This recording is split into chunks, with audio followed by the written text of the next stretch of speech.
नमस्कार, हमारा उत्तराखंड लेकर मैं हूं आपके साथ संदीप निरंजन। सरकार बुलेटिन की शुरुआत करेंगे इस वक्त की बड़ी खबर के साथ। देहरादून से आ रही है। सीएम धामी ने किया प्रशासनिक फेरबदल, 14 अधिकारियों के प्रभार में किया बदलाव, 7 आईएएस, 6 पीसीएस, 1 वित्त सेवा अधिकारी के प्रभाव में बदलाव। सीनियर आईएएस बंशीधर पर बढ़ा सीएम धामी का भरोसा, एमडीडीए के वीसी बनाए गए बंशीधर तिवारी।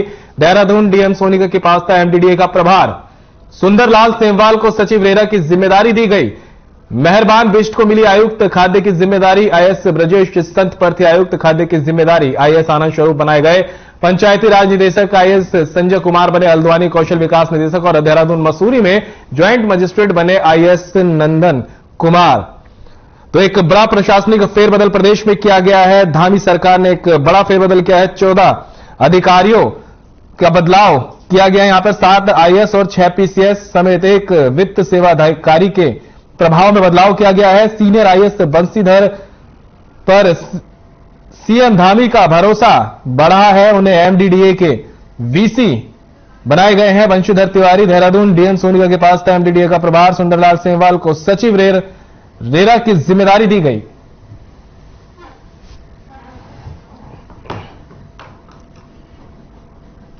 उत्तराखंड के जनपद अल्मोड़ा में 6 विधानसभा है, जिनमें 4 बीजेपी और 2 कांग्रेस के विधायक हैं। अगर बात करें इनकी विधायक निधि को खर्च करने की, तो पूरे जनपद में सबसे कम विकास कार्यों में खर्चा मंत्री रेखा आर्य ने किया है, जिसमें पूरे वर्ष में मात्र 43 लाख ही खर्च किए गए हैं। और दूसरे नंबर में कांग्रेस विधायक मनोज तिवारी हैं, जिनके 1 करोड़ 20 लाख अभी तक खर्च किए गए हैं।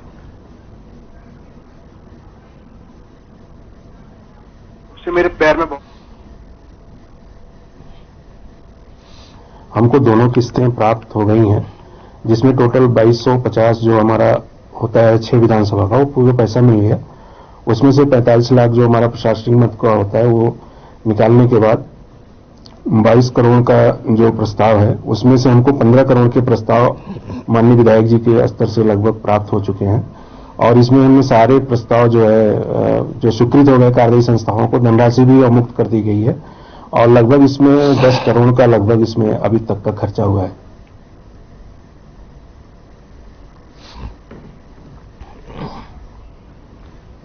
चमोली के नारायणबगड़ में वाल्मीकि समाज की बेटी नेहा और शिवा के विवाह के अवसर पर वाल्मीकि समाज ने हरे रंग के परिधान में सजकर समाज को, धरती और पर्यावरण को स्वच्छ और सुरक्षित रखने का संदेश दिया है। इस अवसर पर मेहंदी की रस्म से पूर्व वाल्मीकि समाज के सभी मेहमानों ने सूक्ष्म और तौर पर सफाई अभियान चलाकर धरती और पर्यावरण को स्वच्छ रखने का आग्रह किया। इस अवसर पर दुल्हन नेहा ने कहा कि इस धरती ने हम सबको बहुत कुछ दिया है, तो हमारी भी जिम्मेदारी बनती है कि इस धरती को साफ, स्वच्छ और हरा भरा रखकर उसे भी कुछ वापस लौटाएं।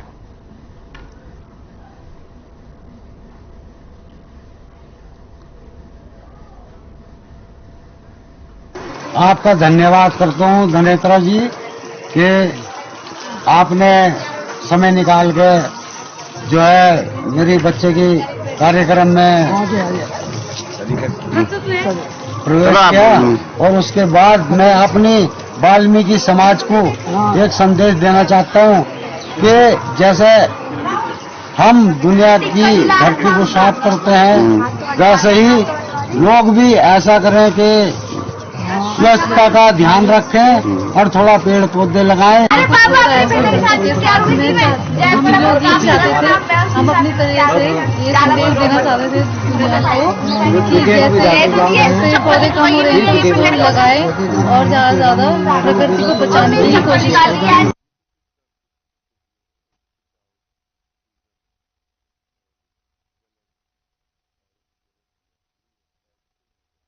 एक बड़ी खबर सामने आ रही है। संतों का वीडियो वायरल हुआ है। तलवार से हमला करते वीडियो वायरल हुआ है। हिंसक झड़प का सीसीटीवी आया सामने।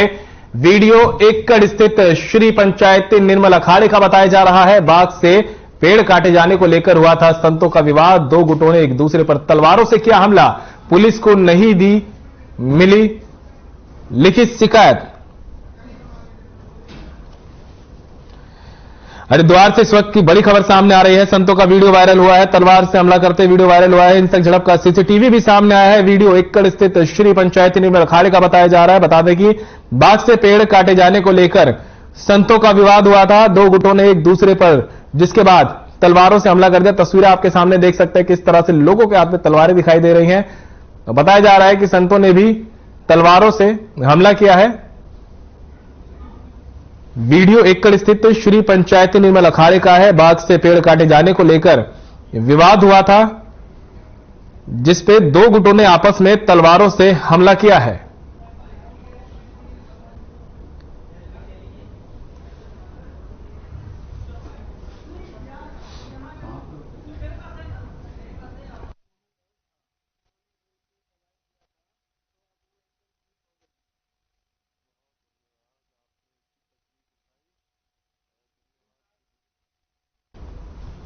खबर हरिद्वार से है, जहां बहादुराबाद थाना पुलिस और ड्रग्स इंस्पेक्टर अनीता भारती के साथ दवा कारोबारी के गोदाम पर छापे मारा गया। इस दौरान मौके से काफी संख्या में प्रतिबंधित दवाई मिली, जिनके खरीद के बिल तो मिले, लेकिन बिक्री का कोई भी बिल नहीं मिला। इस मामले में दवा कारोबारी और उसका पिता फरार है। बता दें, बहादुराबाद थाना पुलिस ने कनखल थाना क्षेत्र के एक मकान पर छापा मारा। आरोपी सुशांत मेहता ने एक गोदाम किराए पर लिया हुआ था, जहां से दवाओं की सप्लाई करता था, लेकिन पुलिस के आने की सूचना मिलते ही मौके से फरार हो गया। जिसके बाद आरोपी की पत्नी को मौके पर बुलाकर गोदाम खुलवाया गया, जहां भारी मात्रा में अल्प्राजोराम और टेडाडोन गोलियां मिली है।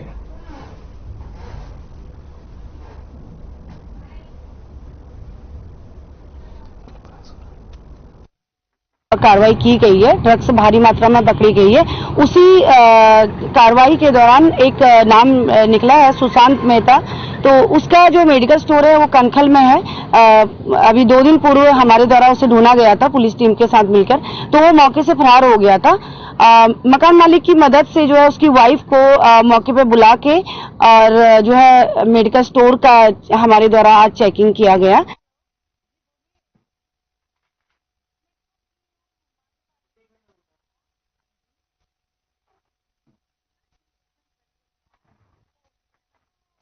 तक नहीं करा रखा है। बताइए, आप वेरिफिकेशन जरूर करा। हरिद्वार में 4 पुलिसकर्मियों पर मुकदमा दर्ज होने पर पुलिस महकमे में हड़कंप मच गया। बता दें, चारों आरोपियों के खिलाफ कोर्ट के आदेश पर सिडकुल थाने में मुकदमा दर्ज किया गया। मामला 2020 का है, जिससे पुलिसकर्मियों पर एक दलित महिला को सिडकुल थाने में लाकर उसके साथ मारपीट और अभद्रता करने का आरोप है, जिसमें एक महिला कांस्टेबल भी शामिल है। मामले पर एसपी क्राइम रेखा यादव का कहना है कि यह मामला काफी पुराना है, जिसको अब माननीय न्यायालय से आदेश प्राप्त हुआ है। फिलहाल मुकदमा दर्ज मामले में जांच की जा रही है।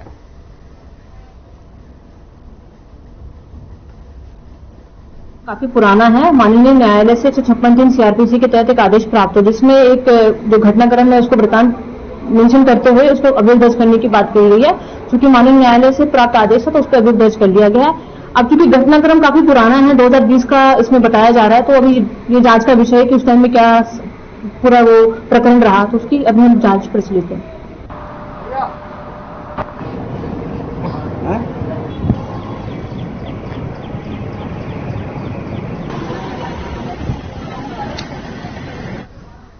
तो वहीं भारतीय किसान यूनियन ने जिलाधिकारी कार्यालय के बाहर अपनी विभिन्न मांगों को लेकर विरोध प्रदर्शन किया। प्रदर्शन कर रहे किसानों ने गन्ने के मूल्य में बढ़ोतरी, गन्ने का बकाया भुगतान और फ्री बिजली देने की मांग की है। इस दौरान किसानों ने मुख्यमंत्री के नाम एसडीएम पूरण सिंह राणा को ज्ञापन भी सौंपा है।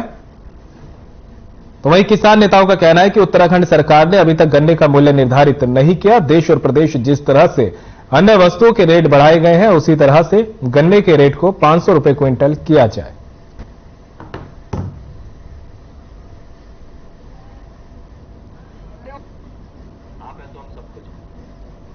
उत्तराखंड सरकार ने अभी तक गन्ने का भाव घोषित नहीं किया।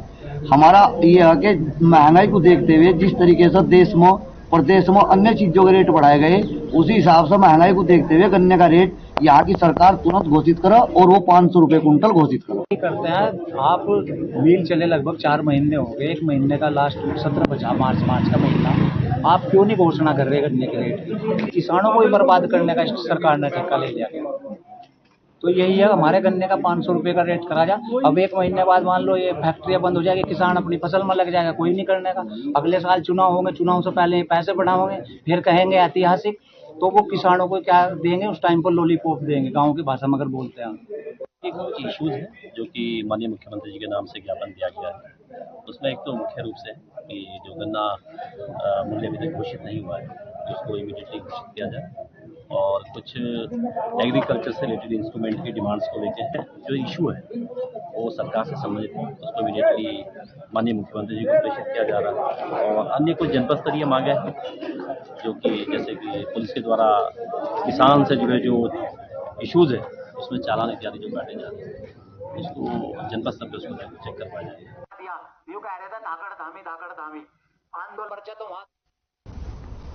और अब खबर हरिद्वार से है, जहां बीजेपी आगामी नगर निगम और नगर पालिका चुनाव को लेकर कोई कसर नहीं छोड़ना चाहती, जिसको लेकर नए मंडल अध्यक्ष और कार्यकारिणी की घोषणा की गई है। जिसके बाद नवनियुक्त कनखल मंडल युवा मोर्चा अध्यक्ष कपिल बालियान शीतला माता मंदिर पहुंचे और पूजा अर्चना की। इस दौरान कार्यकर्ताओं ने उनका जोरदार स्वागत किया। इस स्वागत कार्यक्रम में मंडल के सभी पदाधिकारी और कार्यकर्ता उपस्थित रहे। वहीं कपिल बालियान ने कहा कि सभी युवा साथी मिलजुल कर कार्य करेंगे और जिला युवा मोर्चा और युवा मोर्चा कनखल मंडल के साथ पूर्ण सहयोग करेंगे।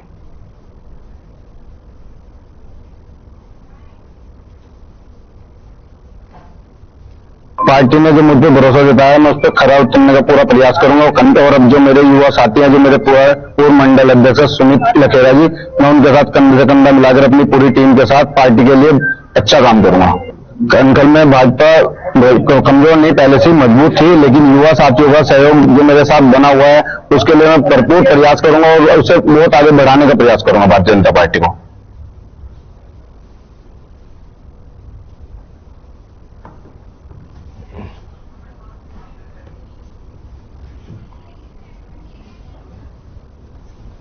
पौड़ी जिले में एक सरकारी शिक्षक की क्रूरता इस कदर सामने आई है कि बौखलाए शिक्षक ने 9वीं कक्षा के एक छात्र का हाथ तक तोड़ डाला।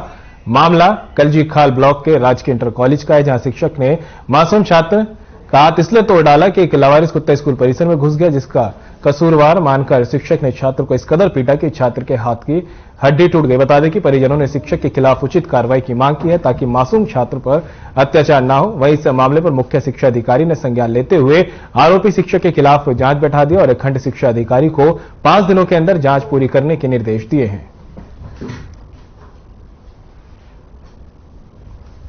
संबंध में अवगत कराना है कि मीडिया के कुछ कर्मियों के द्वारा मुझे अवगत कराया गया कि जीआईसी कांडा के एक शिक्षक ने एक बच्चे को इतना मारा है कि उसका हाथ टूट गया है।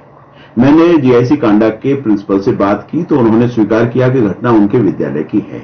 अब इसमें प्रश्न उठता है कि बच्चा कौन था, किस कक्षा में पढ़ता था, टीचर कौन है, टीचर का नाम क्या है, कितनी चोट आई है। तो इस सब के बारे में मैंने खंड शिक्षा अधिकारी पौड़ी श्री साबिद आलम जी को जांच अधिकारी बना के जांच दे दी है। सर, मेरे बच्चे का नाम आर्यन है, वो राजकीय इंटर कॉलेज कांडा के कक्षा 9 क्लास में पढ़ता है।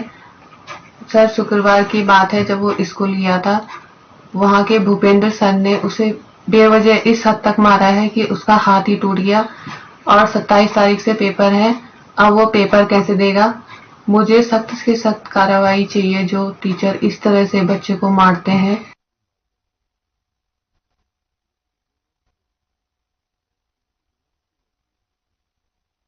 शहीद पार्क ज्ञानसू में वॉर मेमोरियल रीतिलिंग कार्यक्रम की तैयारी कर रहे हर्षिल आर्मी की 11वीं बटालियन जैकलाई के 4 जवान अचानक करंट की चपेट में आ गए, जिसमें एक जवान की मौके पर ही मौत हो गई, जबकि अन्य 3 जवान गंभीर रूप से घायल हो गए हैं। मौके पर मौजूद सेना के जवानों ने घायलों को अस्पताल पहुंचाया, जहां डॉक्टरों ने उनको खतरे से बाहर बताया। घटना की कश्मीर निवासी करण आजाद की मौत हो गई है। सूचना मिलते ही गंगोत्री विधायक मौके पर पहुंचे और सैनिकों का हाल जाना। इस दौरान उन्होंने अधिकारियों से बात कर जवानों की मदद करने का आश्वासन भी दिया।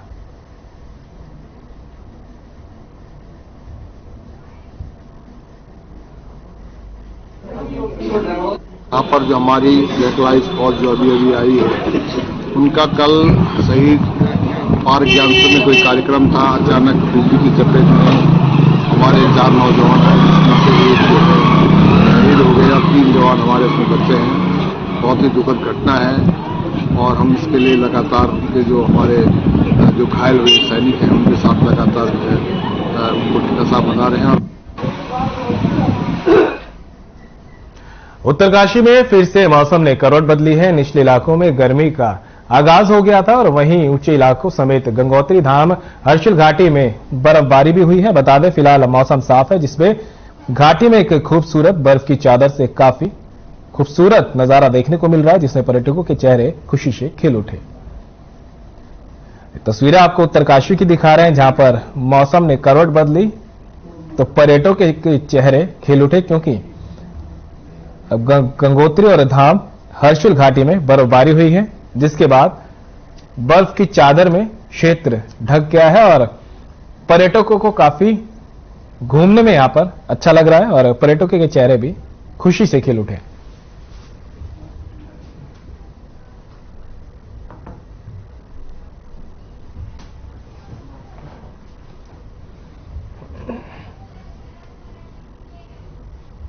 तुर्की में भयानक तरीके से लगातार 2 भूकंप आने के बाद अब देश भर के वैज्ञानिक अनुमान लगाने लग गए हैं कि भारत में तमाम वैज्ञानिक अपने शोध में जुट गए हैं। इसी बीच हैदराबाद के मशहूर वैज्ञानिक डॉक्टर पूर्णचंद राव के मुताबिक उत्तराखंड क्षेत्र में सतह के नीचे बहुत तनाव पैदा हो रहा है, जिससे भूकंप की आशंका बढ़ जाती है। वही उत्तराखंड के वैज्ञानिकों की माने तो पूरे विश्व में ऐसी कोई तकनीक नहीं है जिससे पता लगाया जा सके कि भूकंप कल आने वाला है या 2 दिन बाद। मामले पर पूर्व वैज्ञानिक डॉक्टर सुशील रोहिला का कहना है कि उत्तराखंड बेहद संवेदनशील जगह है। छोटे मोटे भूकंप के मामले यहां पर देखे गए हैं। बड़े भूकंप की आशंका को देखते हुए उत्तराखंड में इस तरीके से ऑल वेदर रोड को बनाया गया है, जिसमें आसपास का बहुत बड़ा क्षेत्र प्रभावित है।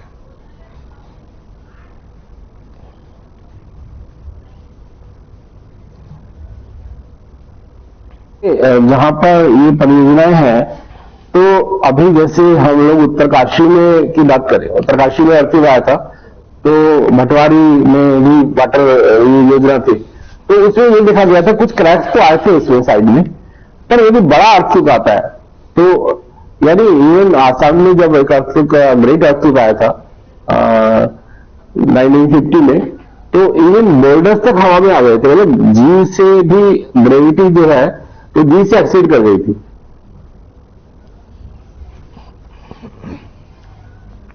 पटवारी भर्ती परीक्षा और एईजेई प्रश्न पत्र लीक मामले में एसआईटी ने 20 आरोपियों को गिरफ्तार किया। बता दें, निलंबित अधिकारी संजीव चतुर्वेदी ने 28 लाख रुपए देकर दूसरे अनुभाग अधिकारी संजीव कुमार की मदद से पेपर लीक करवाया था। वहीं एसआईटी अब जेल जा चुके आरोपियों को पीसीआर पर लेने की तैयारी कर रही है और साथ ही मामले की जांच की जा रही है। हमने 13 में दिखाया था प्रकरण लीक से संबंधित एसआईटी द्वारा अभी तक 2 अभियोगों की विवेचना की जा रही है, जिसमें प्रथम अभियोग पटवारी पेपर लीक प्रकरण से संबंधित, जिसमें अभी तक 15 गिरफ्तारियां की जा चुकी हैं एवं अन्य लोग जो फरार चल रहे हैं उनके खिलाफ एनबीडब्ल्यू ले लिए गए हैं। साथ ही अभी हम कुर्की की कार्रवाई इसमें शुरू कर रहे हैं। साथ ही साथ समय समय पर हमारे द्वारा जो भी सूचना प्राप्त हो रही है उस पर दबिश दी जा रही है, उनके संभावित जो भी स्थान हमें बताए जा रहे हैं। बाकी जो अभी दूसरा प्रकरण था एईजेई परीक्षा संबंधित, उसमें भी अभी तक 6 गिरफ्तारियां की जा चुकी हैं एवं कुछ व्यक्ति जो माननीय न्यायालय रिमांड पर हैं उनको हम जल्द ही रिमांड पर लेकर के उनसे पूछताछ करेंगे। हो सकेगा तो कुछ संभव रिकवरी भी उनके द्वारा की जाए।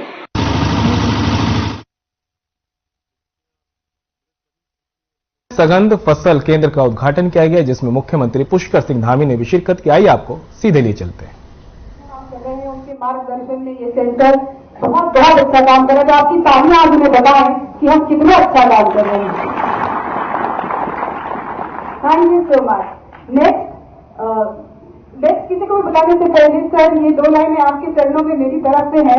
मैंने बहुत क्लोजली इनको फॉलो किया है। The young, the dynamic, handsome chief minister Pushkar Singh Dhami ji कहते हैं उम्मीद अपनों से होती है, उम्मीद अपनों से होती है। आपसे बहुत उम्मीद है हमें, और ये 4 लाइनें स्पेशली मेरी तरफ से आपके चरणों में है सर, कि हर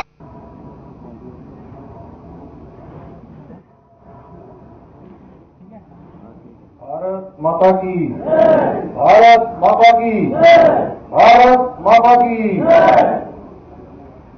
सघन फसल उत्कृष्टता केंद्र के लोकार्पण अवसर पर अभी आप सब लोगों ने जिनको सुना, हमारे कृषि, उद्यान, सैनिक कल्याण, ग्रामीण विकास एवं अनेकों विभागों को देखने वाले और लगातार उसके संवर्धन के लिए काम करने वाले हमारे कैबिनेट मंत्री, आपने बड़ी खुशी दी। और आज इस क्षेत्र में ये लोकार्पण कार्यक्रम हुआ है और सघन के क्षेत्र में एक बड़ा काम है। हॉर्टिकल्चर के क्षेत्र में, अन्य क्षेत्रों में तमाम प्रकार से, और इस क्षेत्र में मैं जब भी आता हूं तो राज्य सरकार का हो, भारत सरकार का हो, ऐसे अनेकों संस्था इस विधानसभा क्षेत्र में काम कर रहे हैं। हमारे सहसपुर क्षेत्र के लोकप्रिय विधायक आदरणीय सहदेव सिंह फुलदीप जी और इसी से लगा हुआ क्षेत्र हम सबके बहुत वरिष्ठ नेता और एक लंबा कालखंड जिनका इस संसदीय कार्य में लगा है, विकासनगर क्षेत्र के लोकप्रिय विधायक आदरणीय मुन्ना सिंह चौहान जी, हमारे भारतीय जनता पार्टी के जिलाध्यक्ष भाई मीका सिंह जी,